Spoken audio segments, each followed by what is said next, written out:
অনেক অনেক দিন আগের কথা। একটা জঙ্গলের ধারে একটা কুয়ো ছিল। একদিন এক শেয়াল সেই কুয়োর মধ্যে পড়ে গেল। কুয়োর ভেতরে পানি কম থাকায় সে জানে বেঁচে গেল, কিন্তু কুয়োটা উঁচু থাকায় সে অনেক চেষ্টা করেও উপরে উঠে আসতে পারছিল না। ইয়া ইয়া বুঝেছি। শক্তি দিয়ে এখান থেকে বের হতে পারবো না, আমাকে বুদ্ধি দিয়ে কাজ করতে হবে। এদিকে ওই সময় একটা ছাগলের খুব পিপাসা পেল। ছাগলটি পানির সন্ধান করতে করতে কুয়োর দেখা পেল। কুয়োর কাছে গিয়ে সে ভেতরে দেখতে পেল একটি শিয়াল বসে আছে। কুয়োর মধ্যে শিয়ালকে দেখে ছাগল জানতে চাইল, ম্যাঁ। শিয়াল ভাই, শিয়াল ভাই, কুয়ার ভেতরে কি খাওয়ার মতো পানি আছে? ছাগলকে দেখে শিয়াল আশার আলো পেল।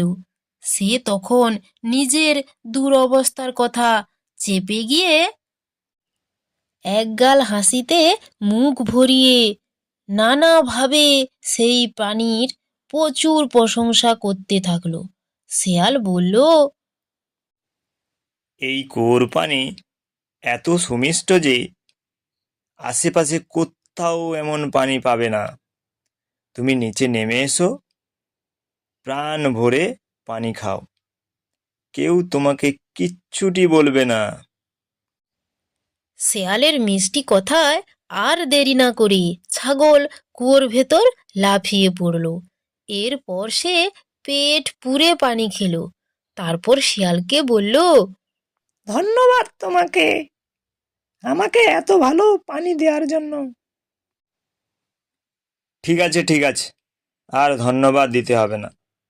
কিন্তু আমরা তো এক ভয়ানক অবস্থায় আটকে পড়ে গেছি।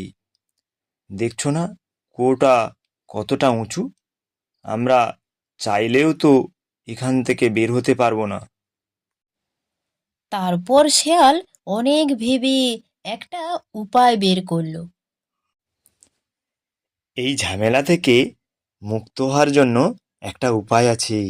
কি উপায়? তুমি যদি দেয়ালে ভর দিয়ে খাড়া হয়ে দাঁড়াও, তাহলে আমি তোমার পিঠের উপর দিয়ে দৌড়ে কুয়ার বাইরে চলে যেতে পারবো। আর আমি একবার বের হলেই তোমাকেও এখান থেকে বের করব। ছাগল কোনো ভাবনা চিন্তা না করে সঙ্গে সঙ্গে শেয়ালের প্রস্তাব মতো দাঁড়িয়ে গেল।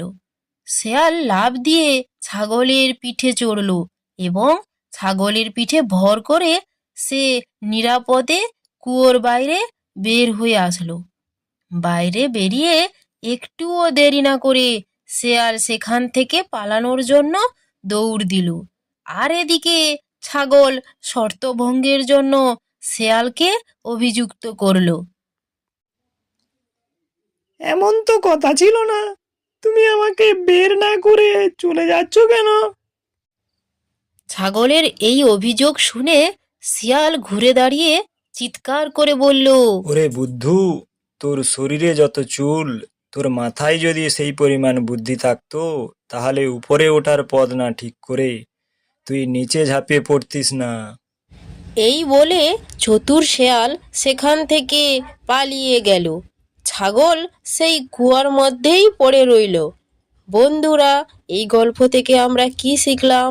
যে কোনো কাজ করার আগে দেখে শুনে পা ফেলা উচিত।